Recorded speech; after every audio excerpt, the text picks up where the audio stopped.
हरे राम बाबा सुनाते थे महाराज जी कि कोटा जिले में, राजस्थान कोटा जिले में चंबल के किनारे पहाड़ी क्षेत्र में एक ऐसी जगह है जहां गुफा से थोड़ा थोड़ा पानी निकलता है। गुफा बहुत गहरी है। उस गुफा के बारे में प्रसिद्धि है कि कोई चला गया तो वो मर जाता है उसमें। इसलिए बीच में तो शायद, अब तो शायद बंद भी हो गई होगी गुफा। वहां से पानी निकलता, लोग पर वहां स्नान करने जाते हैं। तो बाबा ने एक अपनी अनुभूति सुनाई, हरे राम बाबा ने।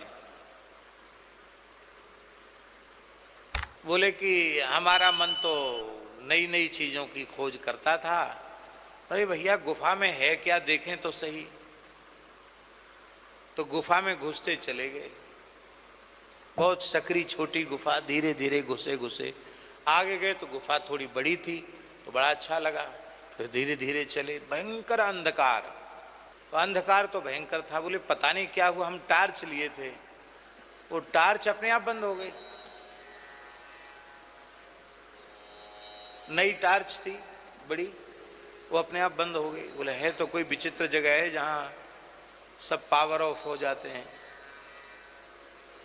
लेकिन हमने कहा कि अब इतने बहरे तक आ गए हैं तो अब पीछे नहीं जाएंगे, जो हो सो मरें जिए, चलो। कहते इसमें जाने वाला मर जाता तो मरना तो है ही, चलो आगे चलो।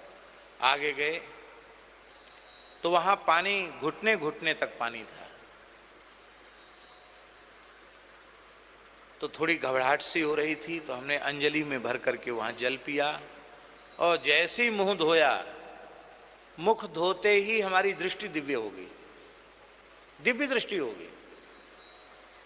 और बोले ना वो गुफा कुछ नहीं, और हम एक खुले मैदान में पहुंच गए जहां सुंदर कंदरा हैं, वृक्ष हैं और भयंकर पंचफण वाला नाग, मणिधर सर्प वहां चारों ओर घूम रहा, विशाल। बोले मैंने अपने जीवन में ऐसा सर्प नहीं देखा।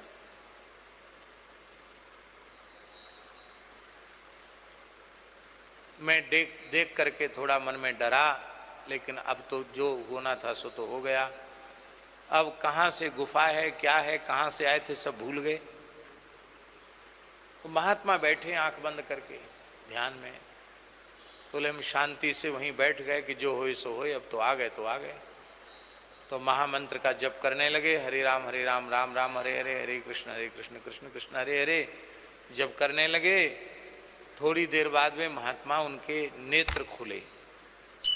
उन्होंने कहा बच्चा, यहाँ कोई मनुष्य पहुँच नहीं सकता है, पर तुम ईमानदारी से राम नाम का जप करते हो इसलिए तुम यहाँ तक आ गए हो। अब आ तो गए हो, लेकिन यहाँ से अब लौट के हमारी इच्छा के बिना जा नहीं सकते हो।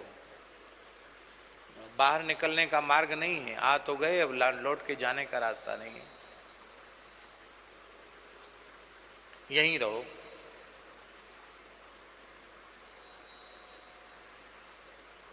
अब जाने का रास्ता है ही नहीं तो यहाँ तो रहना ही पड़ेगा। तो हमारे मन में, अब बाबा कहते हमारे मन में आया यहाँ खाएंगे क्या। तो वो महात्मा बोले कि देखो बच्चा, मैं तो केवल वायु का आहार करता हूँ, जल भी नहीं लेता, और मेरी हजारों वर्ष की आयु है। मैं केवल वायु का आहार करके ही जीवित रहता हूँ। लेकिन तुम ऐसे क्षेत्र से आए हो जहाँ के प्राण अन्न में है, इसलिए तुमको हम व्यवस्था कर देंगे। तो बोले पता नहीं कहाँ से वो हमको छटाक डेढ़ छटाक या पाव भर आटा हमको रोज दे देते।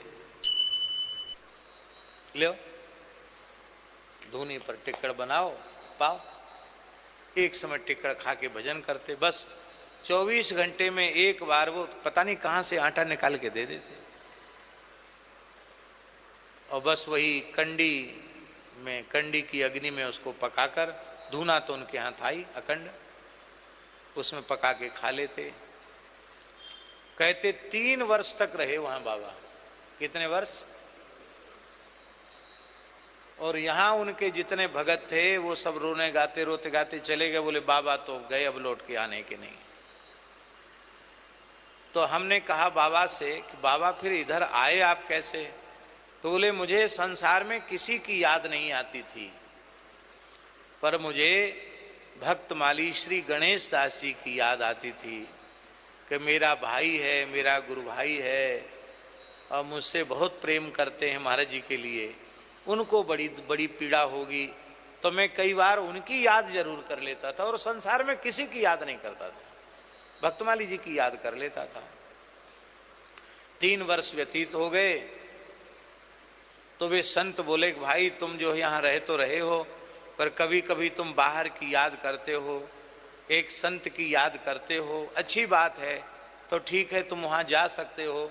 हम जब हम कहें कि आँख खोलो तब आँख खोल देना, तुम वहाँ पहुँच जाओगे। तो बोले आँख बंद करके बैठा, बोले आँख मुँह दो, आँख बंद कर लिया। थोड़ी देर बाद बोले आँख खोलो, तो बोले जिस गुफा में हम घुसे थे उसके दरवाजे पे हम खड़े थे 3 साल बाद। तो ये सब घटनाएं बाबा हमको सुनाते थे, हम तो विद्यार्थी थे, हमसे कहते थे बच्चा देखो ऐसा है, तू हमारे साथ चल, हमने जगह देखी भई है, और तू देख संसार में मत फंसना, भजन करना।